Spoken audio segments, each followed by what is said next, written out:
Good afternoon, everyone. My name is Todd Christensen, and I'd like to welcome you to our final episode of our webinar series that we've titled Lunch Money, a Financial Wellbeing webinar series. We'd like to welcome everybody here today.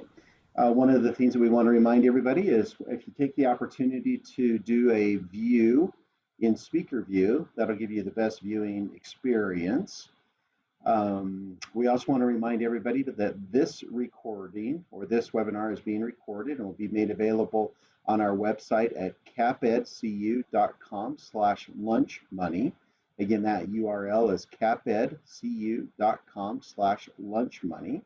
Would encourage everybody to open up their chat window if you'd like to, or encourage you to do so if you'd like to share any questions or comments that you have throughout the webinar.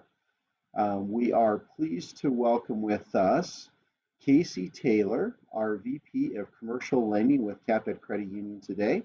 Casey, you want to go ahead and turn on your speaker, and there you go. We can see you well.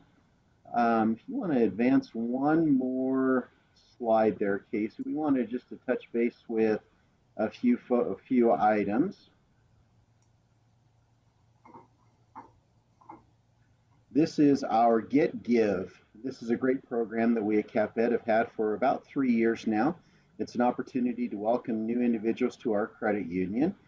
Those of you who are joining us for the first time or listening in for the first time, we were founded in 1936 as Boise Teachers Federal Credit Union, and over the last 80 plus years, we have continued our commitment and dedication to the education community. And this is one example of many that we pursue. For those who are new individuals to our credit union and they open up a high yield checking account, meet its qualifications listed on the screen, you will receive or quote unquote get $100 deposited into your account. And at account opening, you have an opportunity to choose the school district, school, and program that you would like to support. The information here on the screen says that we have given over 150,000. Actually, that information is a little bit out of date. We are nearly $200,000 that we have given to area schools in the last about 30 months or so. So just under 3 years that we've been engaged in this program. That also means that our members have received $200,000. And so that's our commitment to supporting our members as well as supporting the education community. And we'd invite you to take a look at CapEd for your financial services, not only for individual, but also for business. And speaking of business, let me introduce again Casey Taylor. He is our VP of Commercial Lending at CapEd. He's been with us. Casey, you've been here, what, 4 years now? 6 years. 6 years. Holy cow. So time just keeps marching on, right? So with Yeah, that, yeah, 6.5 years actually. with that, Casey, let me turn it over to you for your presentation today on how businesses can secure financing. Take it away, Casey. Okay, well, I appreciate that, Todd. Welcome everybody. Appreciate you spending the lunch hour with us. So we'll talk about business lending today. A lot to talk about. Specifically, we'll talk about how to raise capital and what banks are looking for when it comes to capital and how to get that capital into your pocket. So we'll start out by talking about how to raise capital. So if you're a small business and you need money, there's basically two ways to do it. You can finance with debt or you can finance with equity. So what are those two? Let's talk about that. So let's talk about debt first. So the advantages and disadvantages of debt. Number one, probably the biggest advantage of debt, the two biggest advantages of debt are, number one, you maintain ownership and control of your company. The bank is not going to tell you how to run the business. The bank is not interested in telling you how to run your business. They may put some financial controls in place with respect to the debt they give you or the funding they give you.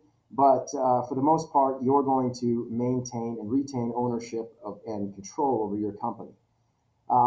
The second reason is the lower cost of financing. Typically, the lender's expected returns on debt are much lower than that of an angel investor or a venture capitalist or somebody who is going to inject equity into your company. So it's a lower cost of borrowing. There are tax advantages involved as well. The interest on debt paid is tax deductible. So the effective cost of that debt is actually lower than the stated rate of interest.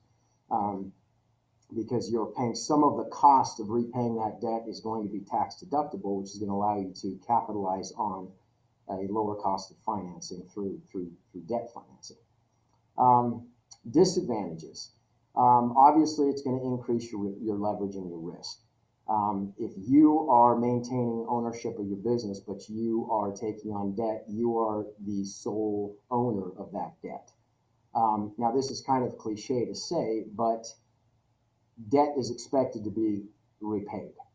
And you think about that for a second. You borrow a certain amount of money up front, say on a term debt. Within 30 to 45 days, you're going to start paying on that debt. Now, whether you make money or not, that debt is going to be due. So we'll talk a little bit more about the ramifications of debt financing and risk a little bit later, but suffice it to say, you're going to increase the leverage and the risk involved with your company by debt financing. Collateral and covenant requirements. To secure that debt, banks want to see, more than just one resource or one source of repayment. So collateral is another way to shore up a source of repayment. If the loan for some reason defaults, the bank wants to have some type of secondary source or tertiary source where they can make good on their investment.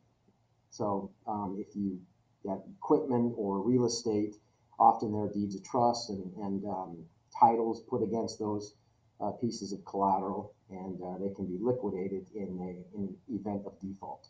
Covenant requirements as well. There'll be liquidity requirements, cash flow covenants, things like that might be involved in the debt. Negative covenants such as, if a bank is going to lend you money, they're going to expect that they may put into a covenant that you cannot secure additional debt unless it is approved by that bank. So there are certain covenants that will be put into place, require you to maintain a certain amount of liquidity on your balance sheet, a certain amount of equity.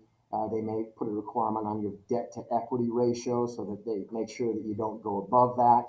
And in times that can hinder your business if you want to take on additional debt. So there are ramifications to getting debt financing in terms of collateral and covenant requirements. Equity. So what's equity? Well, it's going out to somebody who has money, be that a venture capitalist firm, an angel investor, a member of your family, a friend, somebody who has money, somebody that can give you that money up front and basically invest in your company. What are the advantages of that? There's no obligation to repay it. So whoever is giving you that money is taking a risk in your business. You don't have additional financial burdens. Unlike debt, you don't have to repay that money. The disadvantage is you're giving up some control of your company. If you want to raise equity, an angel investor, say, may require that you give them 20% of your profits. In a debt financing situation, you're not doing that. You're retaining all the profits. In an equity situation, you're going to give up some of that control. And there could be some potential conflicts with that you need to be aware of up front. Also, you're going to be required to pay dividends. I mean, you're not investing in a company for nothing. They're going to want a return out of that. And typically that return on investment is going to be higher than that of what a bank is going to require. It's ongoing as well, and unless you buy out the investor, do some kind of equity buyback, which can be very expensive, particularly if you're profitable. An equity investor is not going to want to give up perpetual payouts. So if the company's doing well and you want to buy out the investor, it could cost you a lot of money. So you're going to have ongoing dividend requirements and things like that. So that's kind of debt to equity in a nutshell. Let's talk about banks and credit unions. So versus entrepreneurs. So let's say that you have decided to get debt. And most small businesses are going to, especially if they're up and going and they're established and they're generating cash flow, they're going to rely on debt to finance capital needs. One thing that is really important to understand is the difference between banks, credit unions, and entrepreneurs. Banks and credit unions are not entrepreneurs. They are not heavy risk takers. By definition, banks and credit unions don't like to take a lot of risk. We're not in the risk-taking business. The reason for that, think about it this way. If you go to a bank and you get an interest rate, say of 5%, the most that bank or credit union is ever going to make on that, the money that is lent, is 5%. There is no upside above 5%. They're capped. The downside, however, could be much larger. If the loan defaults, if there's no way to secure repayment on it, the bank could lose that amount they have lent to the borrower. So there's much more downside risk than upside risk. On the other hand, an entrepreneur comes in and says, hey, I want 20% of your profits. His upside risk is high. If you go out and make $1 million and he gets 20%, he gets $200,000 of that. And if you continue to make more money, his upside just continues to go up and up and up. So an entrepreneur has way more upside potential than a bank. So banks, because of that, don't want to take a lot of risk.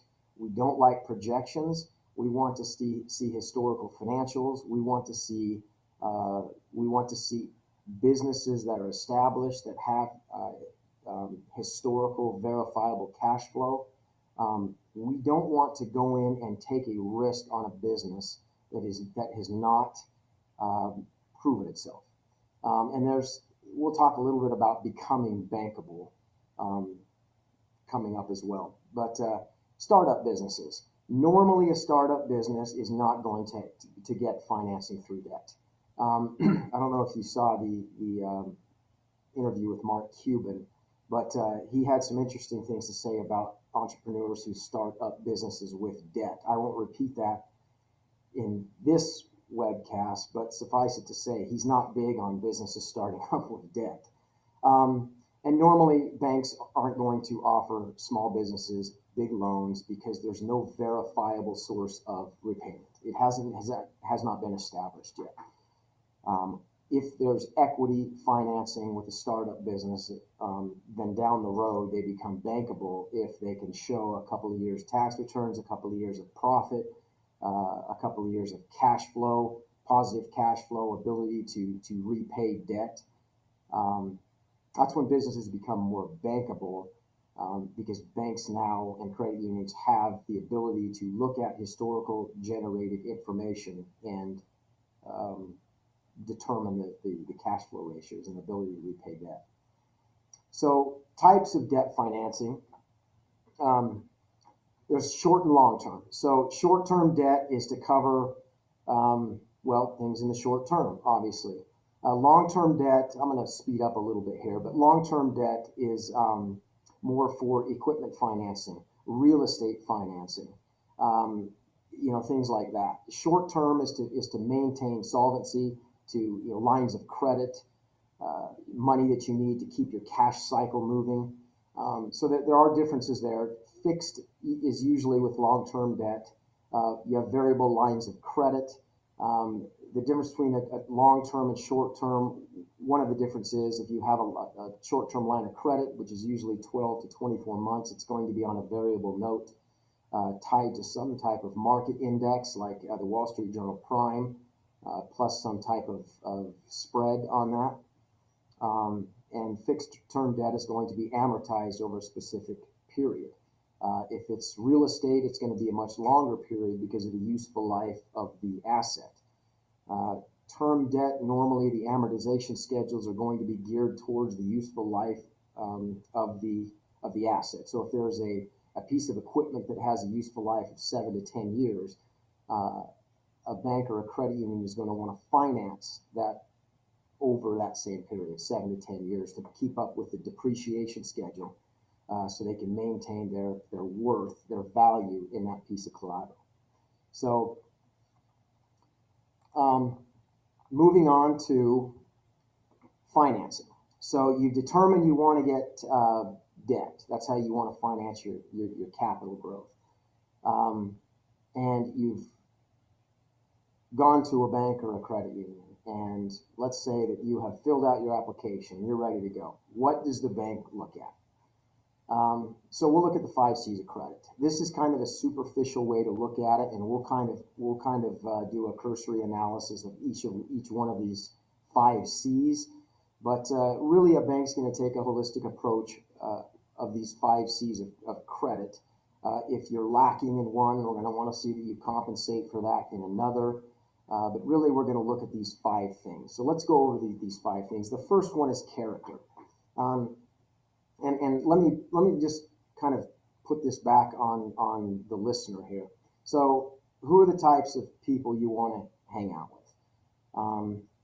You want to hang out with good people, people that are honest, people that do what they say they're going to do. Typically you want to be a person of good character and hang out with people of good character. Same with banks and credit unions. We want to loan to people who have good reputations, have a good history of repaying debt, and are good borrowers from a character and integrity standpoint. Credit score is a big determinant of that. We look at credit score, we look at history. So maintaining a personal credit score is a very important thing. Keeping your, paying your debts on time, keeping your balances low relative to the high credit limit, not having too many trade lines out there, etc. We also look at longevity. How long has the company been in business? What kind of reputation does it have out in the marketplace, in the community? Who are the guarantors? We look at things like the Better Business Bureau. So there are various ways that banks and credit unions can determine character of borrowers. The second one is very important. Capacity, cash flow. This basically is the ability to repay the debt. There's an adage out there that is very overused. I'm sure that everyone's heard it, but it goes, if the cash don't flow, the loan don't go. Every banker uses that, and every borrower's probably heard it. So, but really, the most important thing when determining the viability of a loan is the ability to pay that debt. If that ability is not demonstrated, it is not there, there is a very low likelihood that debt will be approved, or that loan will be approved. We look at things like your debt to income ratio, your cash flow ratio. In most banks and credit unions want to see cash flow at a 1.2 to 1.25 times. What that means is, for every dollar of debt you have, we want to make sure that you're making $1.20 or $1.25, so you have that cushion, so that you have the ability to absorb some losses should you hit a recession or something like that. So cash flow capacity, very, very important. The third one is capital. What's your down payment? What's your cash injection into the loan? We want to see that there is the skin in the game. And cash flow or capital can be both liquidity and equity. If you have equity in a real estate project, that can be used as your capital injection. If you're wanting to buy a piece of equipment, we're going to want to see you put 25% down on that. We want to see that you're invested in this as well.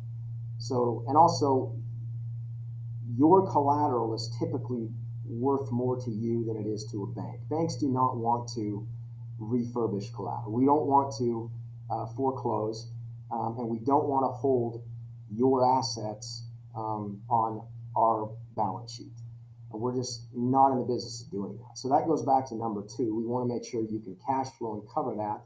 And we also want to make sure that you have some skin in the game, and that you have injected some kind of capital into this project that you're doing, whatever it may be. The 4th C is collateral. So we usually look at this in terms of loan to value. So look at your house, for example. I mean, most of us have mortgages. and you may have a 80% loan to value on your house, which means you have 20% equity. So typically on real estate, we like to see in commercial that you have a 20% equity position. That will vary with different types of lending, equipment, lines of credit.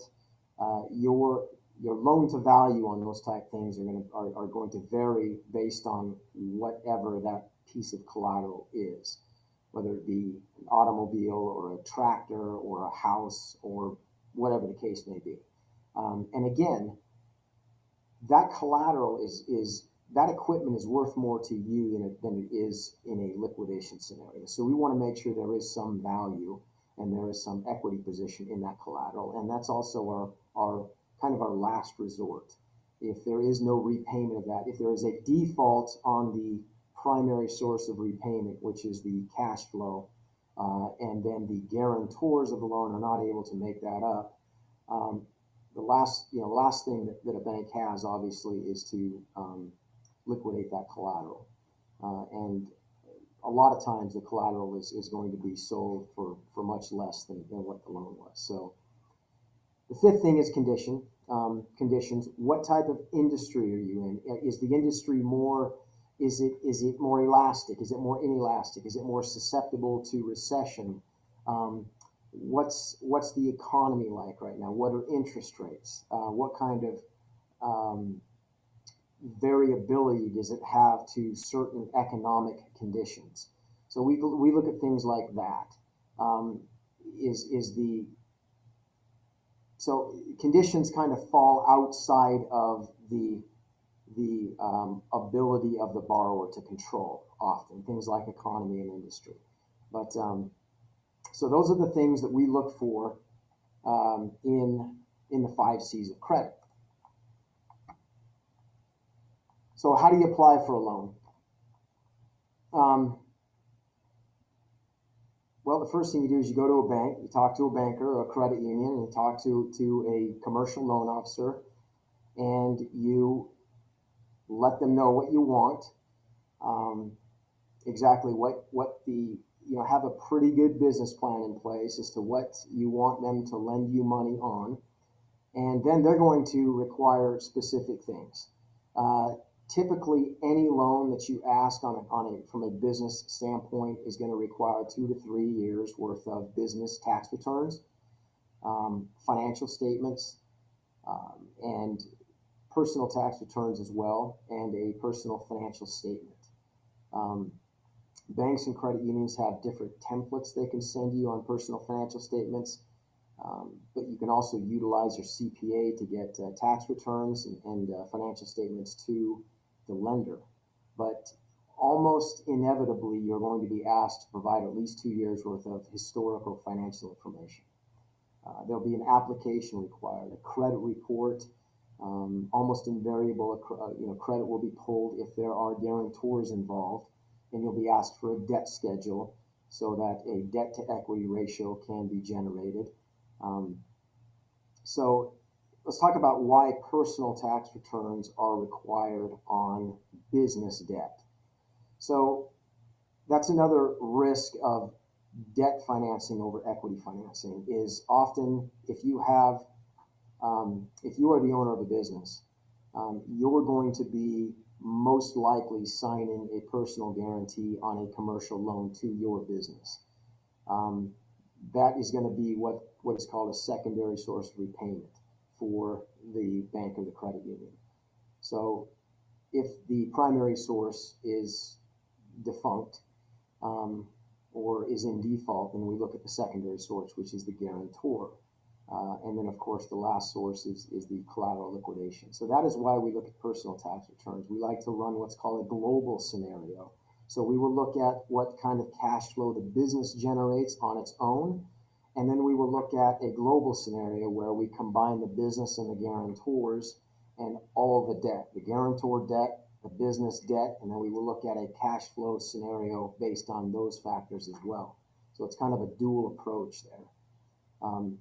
So those are the necessities when applying for a business loan. Other required information could be a business plan, particularly if it's a newer business or if you are venturing into some other revenue generating source. We'll want to see a business plan, a pretty effective business plan, showing how you're going to generate money, what kind of month over month and year over year revenue do you expect it to generate? What is going to be the cost of buying the equipment to generate that kind of revenue? So those things would go into a business plan. Other financial information, accounts receivable and accounts payable schedules, inventory reports. If those things are important to the repayment of the debt, lines of credit specifically with these, banks may require to see your accounts receivable agings. How much is it 30? How much is it 60? How much is it 90? How does it relate? What does your AR schedule look like relative to your AP schedule? And we like to look at the whole cash cycle and see how you are generating cash and the time in which you do that.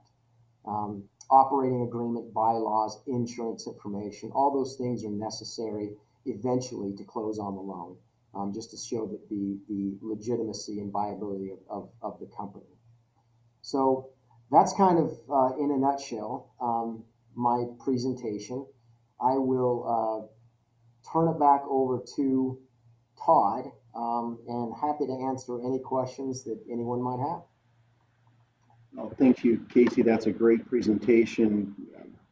Concise, to the point information around the 5 C's and then what is needed. You talked about business plan, other financial information. For those individuals who are looking to put together a business plan, can you give us a sense of what are some of the resources that are available in the community where individuals can go to help pull together their business plan and those type of items? Sure. So the SBA is a great source, especially if you're a startup business. If you're looking to start up a business, the SBA is a great source because you have individuals there that have run businesses and are retired now. They really know what they're doing because they've lived that life, and they're very happy to talk with you about it. And oftentimes it's without cost. So that's a great source. Just to call up the SBA and ask how to get a hold of somebody who can give advice on a business plan.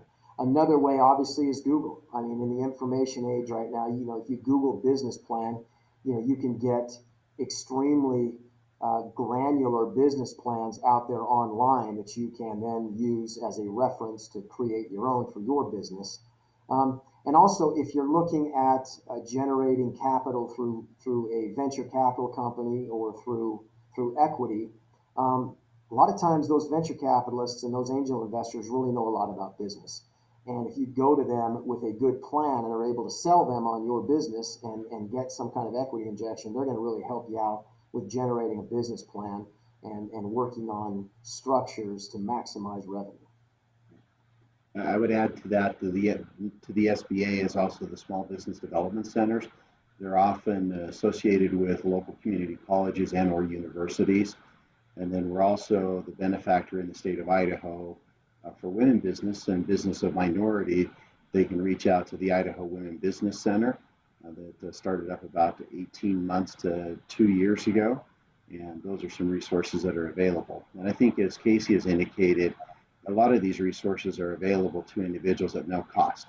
It's an element that's supported through either state or federal taxes and to assist businesses in their startup phase as well as in their growth and development phase.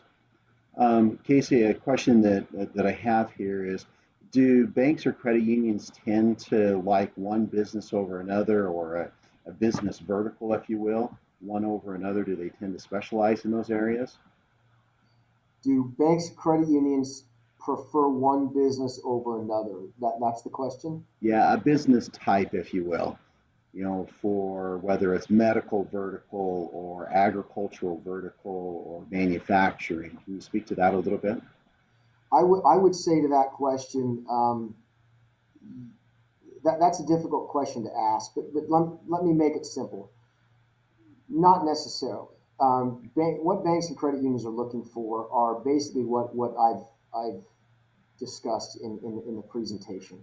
We want to see companies that generate consistent cash flow, that are at least on average with industry norms. So a lot of times a bank will go in or a credit union will go in, and when they see a loan, say for example, from a loan request from a plumbing company, we're going to go in and we're going to look at industry averages for plumbing companies. We're going to look at, what is the average cash flow for a plumbing company of your size. Say your size is you bring in 2 to 3 million a year. So we're going to look at, like, we're going to go to industry analysis and look at plumbing companies from 1 to 3 million a year in revenue generation, and we're going to look what is the average debt to income ratio, what is the average liquidity ratio, what is the average debt to equity ratio, what is the AR turnover average, and things like that. And we're going to want to make sure that that company is in line with at least the averages. So,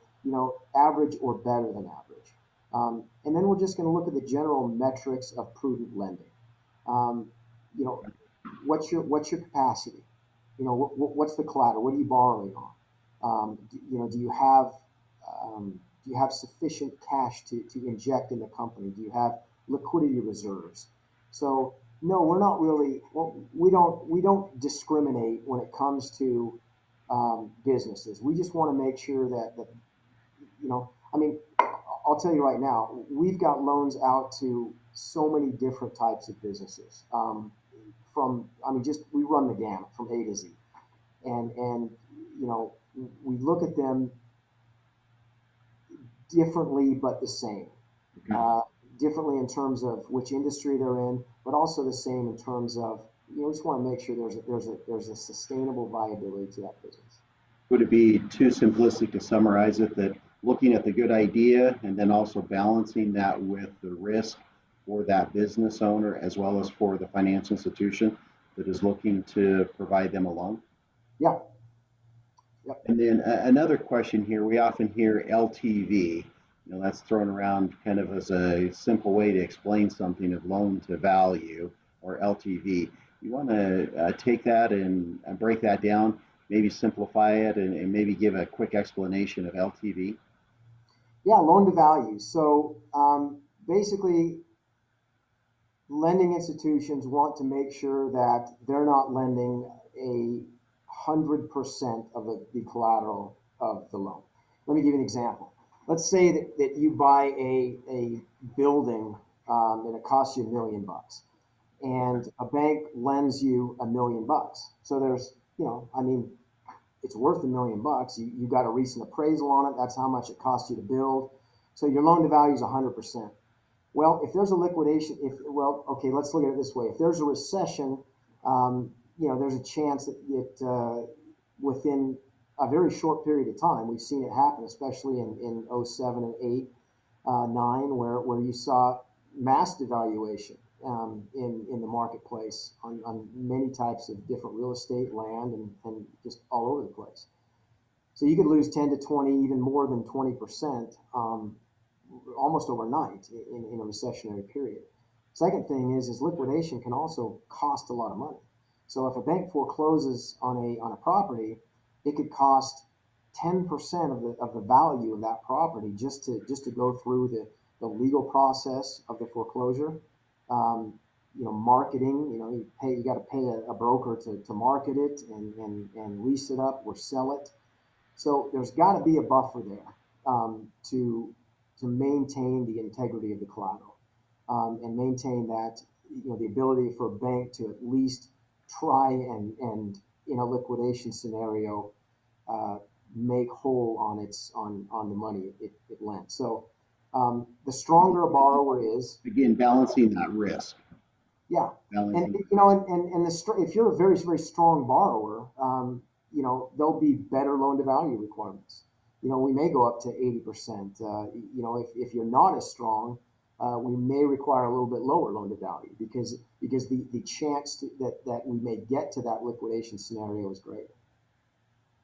And then it goes back to those 5 C's and that capacity of that individual that may be the personal guarantor of the business loan. Okay, cool. We're wrapping or coming up close here to our 12:50. I don't see any other questions here in the chat. Any other parting words as it relates to words of wisdom from yourself as a professional in the commercial lending space for a couple of decades? So, I don't want to say how long, we won't go there, but for your experience, any parting words of wisdom to individuals who are looking to either start up a business or grow their business and need funding? Sure. Yeah, I would say this. Debt is not a bad thing in all cases. You know, it kind of has a negative connotation to it. Debt used properly is very effective in business. Your 401k, for example, right now, I guarantee that most of the money you have in stocks in different companies, those companies have debt. And many of them have high debt to equity ratios. IBM, Verizon, AT&T, General Electric, Oracle, they all carry pretty high debt loads relative to their equity, but they're able to generate the cash flow necessary to keep that company going and to continue to make profits and to use that debt effectively to make money. So if you have a plan for the loan that you're getting, and you know what kind of revenue you can generate by getting debt. That's a good debt. Debt is only bad if it gets out of control and you don't have a plan for that debt. So, you know, keep that in mind. And you know, I'm available. Your banker's available to talk to you about those types of things and how debt can be an asset really into your the you know long-term structure of your company. And those who are watching and listening today, as well as those who join us after the recording or view the recording, they can visit capedcu.com and then search commercial lending in the search function or go through the business uh, drop down for lending. That's an opportunity for you to not only connect with Casey, but also with the team members that he has here at CapEd to assist businesses with their commercial lending. So we appreciate everybody who's joined us here today. We're grateful for this opportunity over the last month and a half to be able to complete today the Lunch Money webinar series on financial well-being, not only for individuals, but as uh, discussed today and a couple of weeks ago on businesses. On behalf of CapEd, it's our appreciation for all who have joined us, not only for this webinar, but the prior webinars. We do encourage you to visit back to our website, capedcu.com/lunchmoney, to review the information that has been presented over the last numerous weeks. Again, hey, Casey, thanks for your time today and great information. And we look forward to seeing everybody. Stay safe out there and have a good Thanksgiving. Thank you.